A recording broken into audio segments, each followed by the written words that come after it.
નમસ્તે મિત્રો, આજે આપણે વાત કરીશું squarefeet.com વિશે.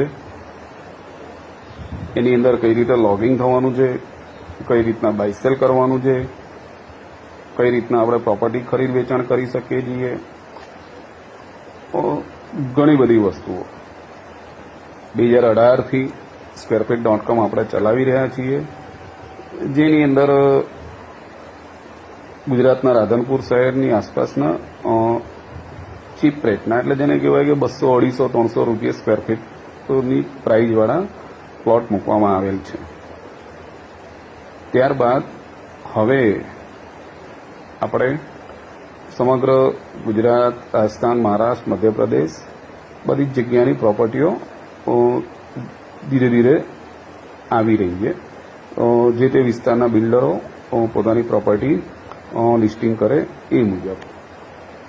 squarefeet.com શું છે કે squarefeet.comની અંદર તમે જ્યારે જેટલા ચાહો એટલા, 1 સ્ક્વેર ફીટથી લઈને 5, 25, 50, 100, 150 જે બી પ્રોપર્ટી હોય, સુરતની હોય, અમદાવાદની હોય, બરોડાની હોય, રાજસ્થાનની હોય, કોઈ ઇન્દોરની હોય, મધ્યપ્રદેશ છે ભોપાલની હોય, મુંબઈ હોય, પૂના હોય, ઇગતપુરી હોય, નાસિક હોય, ઘણી બધી જગ્યાની પ્રોપર્ટીઓ, અને બધી પ્રોપર્ટીઓના સર્વે નંબર મુજબ આપણી વેબસાઇટની અંદર લિસ્ટિંગ કરેલ હશે.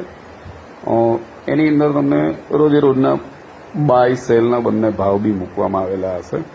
તો તમે જ્યારે બી જે બી ચાહો તમે ખરીદ વેચાણ, અને જેવા તમે ખરીદ કરો છો તમે ઇન્ટ્રાડે બી કરી શકો છો, તમે તે દિવસે સેલ બી કરી શકો છો, ડિલિવરી પણ લઈ શકો છો. તમે જે ડિલિવરી લેશો, જે બાય સેલ કરશો, એની તમને કાયદેસરની સ્લીપ બનીને તમારા એકાઉન્ટમાં ક્રેડિટ થઈ જ જશે. એ તમારી પાસે સ્લીપો તમે ડાઉનલોડ બી કરી શકો છો, પ્રિન્ટ બી કાઢી શકો છો, અને આ ડેસ્કટોપમાં પણ તમારો સ્ટોક આવી જશે કે તમે કઈ કઈ પ્રોપર્ટી, સુરતની કેટલા સ્ક્વેર ફીટ લીધા, કે બરોડાના કેટલા લીધા, કે વોટ એવર, ઓપન પ્લોટ હતા, કે ઇન્ડસ્ટ્રીયલ હતું, કોમર્શિયલ હતું, કે શોપ હતી, કે રો હાઉસ હતું, બંગલોઝ હતો, કે અપાર્ટમેન્ટ છે, કે અંડર કન્સ્ટ્રક્શન છે, જે બી પ્રોપર્ટી હોય. ઓકે, ઇન ફ્યુચર તમને સપોઝ કે કોઈ પ્રોપર્ટી ખરેખર પસંદ આવી ગઈ છે તો તમે એને દસ્તાવેજથી પણ ખરીદી શકશો. તો દસ્તાવેજથી ખરીદવું હોય, સપોઝ કે રકમ મોટી હોય, તો તમે બેંક ફેસિલિટી પણ લઈ શકો છો. અને નથી હમણાં લેવું, 2, 4, 6 મહિના વેઇટિંગ રાખવો છે. તમે જેટલા સ્ક્વેર ફીટ લેવા હોય એટલા લઈ લીધા છે, અને તમારે ઇન ફ્યુચર પ્રાઇઝ મળે છે તો તમે વેચાણ બી કરી શકો છો. હા, એક ચોખવટ કે જ્યારે બી તમે કોઈ પ્રોપર્ટી પરચેસ કરો છો તો એની અંદર તમે જેટલા સ્ક્વેર ફીટ લો છો તો એ પ્રોપર્ટીની પૂરેપૂરી માહિતી જોઈ લેવી. કે એમાં દસ્તાવેજ કરાવવો હોય તો 1000 સ્ક્વેર ફીટે થશે, કે 1500 થશે, કે 1200 થશે. તો જ્યારે તમારે દસ્તાવેજ કરાવવાનો હોય તો એમાં જે ખૂટતા સ્ક્વેર ફીટ હશે એ તમારે લેવા પડશે. એ તમે જે તે દિવસે રજિસ્ટ્રી કરાવવાના હોય, કે જે તે ટાઈમે જે રીતના તમે ડીલમાં બેસો છો એ રીતે.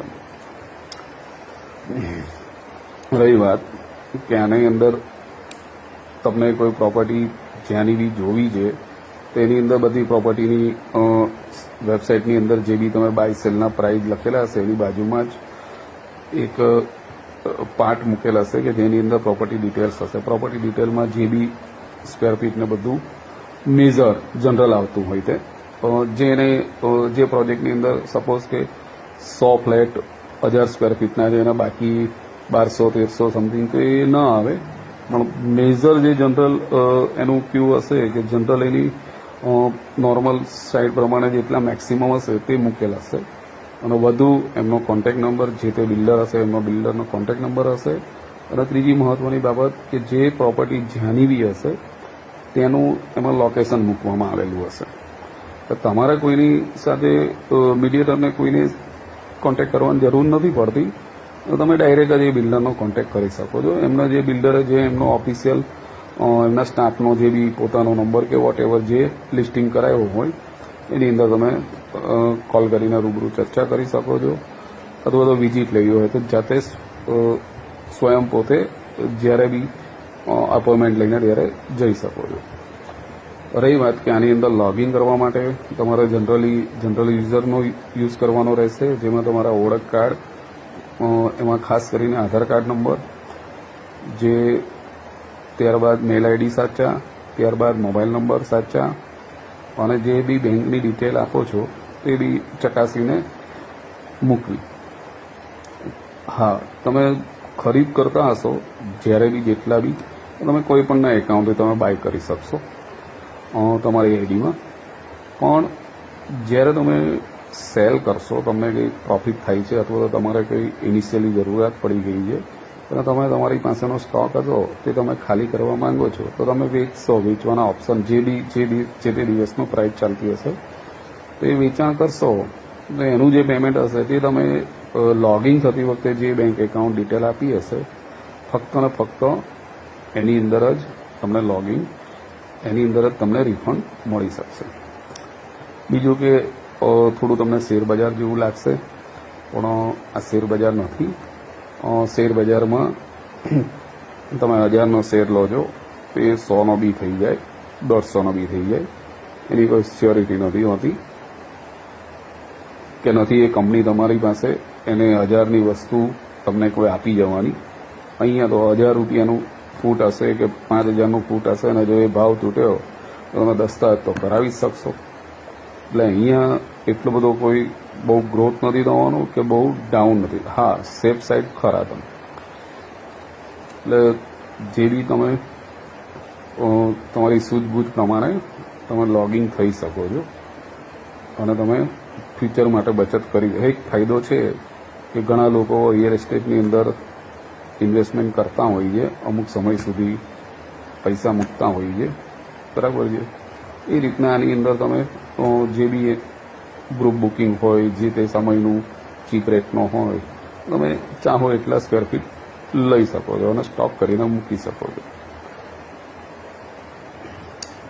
રહી વાત કે squarefeet.com જે બી અન્ય તમારા ગ્રુપના કોઈને જોબ માટેની ઈચ્છા હોય, કોઈને ડિસ્ટ્રીબ્યુટર બનવાની ઈચ્છા હોય, કે કોઈ બિલ્ડર મિત્રોએ પોતાની પ્રોપર્ટી લિસ્ટિંગ કરાવવાની હોય ક્યાં તે બધી વ્યવસ્થા અલગ અલગ રીતે રાખવામાં આવેલી છે. તો જે તે વેબસાઇટની અંદર કોન્ટેક્ટ નંબરો અવેલેબલ છે, જેમાં મુખ્ય નંબર તેની પર તમે સંપર્ક કરી શકો છો. વધુમાં કંઈ અપડેટ હશે તો આગળ જણાવશું. આ એક મારો પ્રથમ વિડીયો હતો. સપોઝ કે ન કંઈ પ્રોપર વાતચીત કરી શક્યો હોય તે બદલ માફી માંગુ છું. જય હિન્દ.